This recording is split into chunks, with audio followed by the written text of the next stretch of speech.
Hello Dino Peeps! The big patch is finally out, although we didn't get the premium mod integration as it was removed due to ongoing issues. However, because Wildcard still wanted to deliver the fixes to the players, the patch was released without the mod integration. My suspicion yesterday that this was not just minor fixes but deeply impactful changes has been confirmed. In total, Studio Wildcard has made 113 changes to the game, island and Scorched Earth.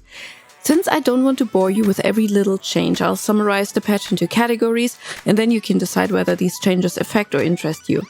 I'll later link the complete list of all the patched things in the description. The biggest change announced first is that the Gigaraptor has now been integrated into the main game. This means you no longer need the mod to use it. If you're using ARK Smart Breeding, you need to give us some time as some internal paths have been changed, which we need to adjust. And then some changes have been made to trains. Train platforms now count as 5 creatures in your tribe limit. This is aimed at curbing train spam, which was prevalent on some servers. Some bugs with the trains themselves have also been fixed. Since trains, like rafts, count as creatures in the game, there are no longer bugs with them being considered wild, untamed creatures when you are over your tribe limit when placing them. Also, restrictions have been placed on which structures can be placed on them. Elevators and poker tables were mentioned to be removed. Some teleport bugs have also been fixed when switching between the locomotive and the wagons. Creatures can now land better on saddle platforms and platforms in general. There were some major issues in the past, especially with rafts. The Frontier skin set from the Adventure Pack now adds the option for doors to automatically open and close. For this, additional animations have been added. A nice quality of life change for all those who missed that from modded ARK. The shovel can now be used by players even if they don't own the Adventure Pack. However, they can no longer force tame the Oasisaur with admin sheets. And speaking of the Oasisaur, it can no longer fly Titanosaurus around. Apparently it could that before. Someone definitely didn't skip leg day there. Several issues with invisible players, player bodies and players appearing to lay on the ground or next to the dino they were riding have also been fixed. And additionally, some errors with player positioning on the minimap have been addressed. Oh, and the coordinates should now match on all the maps used in the game. Mirrors will no longer drop your FPS to single digits, and the dynamic canvas should now display paintings to all players directly, not just the one who made it.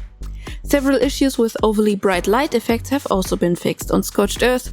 These were the fireflies that shone like spotlights in your face, but also lights on the fabricator. Additionally, some visual glitches with metal building structures have been improved, and something that will please many builders, the color white is now more visible on structures. Some changes have been made to the loot tables as well, and this is the loot pool of items that can theoretically be found in creature inventories or drops. Saddles of animals not spawning on Scorched Earth have been removed from the drops, and instead blueprints for ammunition have been added. Also, the loot table for the Alpha Deathworm has been adjusted. They now guarantee 75 black pearls and a treasure map. And the Deathworm spawns overall have been increased by 25%. Also fixed was the issue with the Phoenix wouldn't drop black pearls, and also how dropped pearls were looking because they looked like silica pearls before. Heat strokes on the island have been removed and fixed on Scorched Earth to be more reliably applied to the player.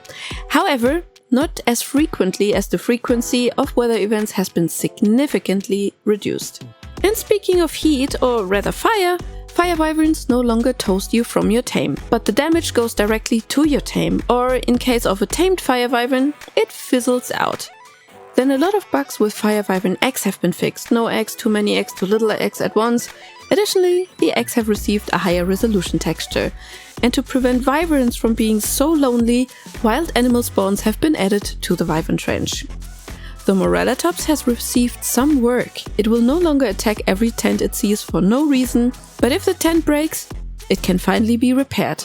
But the Morel Toops has also received some improved animations. It follows the player even when thirsty and walking through water. And when you level water on it, it can now hold more than 750 water and won't get stuck in a drinking animation loop. The Physolasuchus now farms more resources and can bury itself again with a UT buff. There wasn't so much broken with it, but where there was a lot of things broken was with the Tyler-Coleo. The Tyler-Coleo jump works again, and the Tyler no longer glides uncontrollably in one direction when climbing a structure. And yes, bees have been fixed too. They no longer spawn in the mesh, just like some cave supply drops that were inaccessible to the player. They are also now accessible. Additionally, a series of commands have been disabled that could be used to gain an advantage in PvP by hiding or making parts of the game invisible. Honestly, get good. And while we're at it, mesh holes have been fixed and adjustments have been made to some red holes. Those are the main points of the patch that I personally found important, and as I said, there are 113 different things on the list that Wildcard has released, so it's best to take a look at it completely by yourself. And I'll treat myself to an early evening today because I waited for the patch last night so I could make this video for you, and then the patch delay came at 3 AM, so I need to catch up on some hours of beauty sleep. Now go, get all the phoenixes and Thylacoleus that you need because Scorched Earth is waiting for you. And I'll see you in the next video. Bye!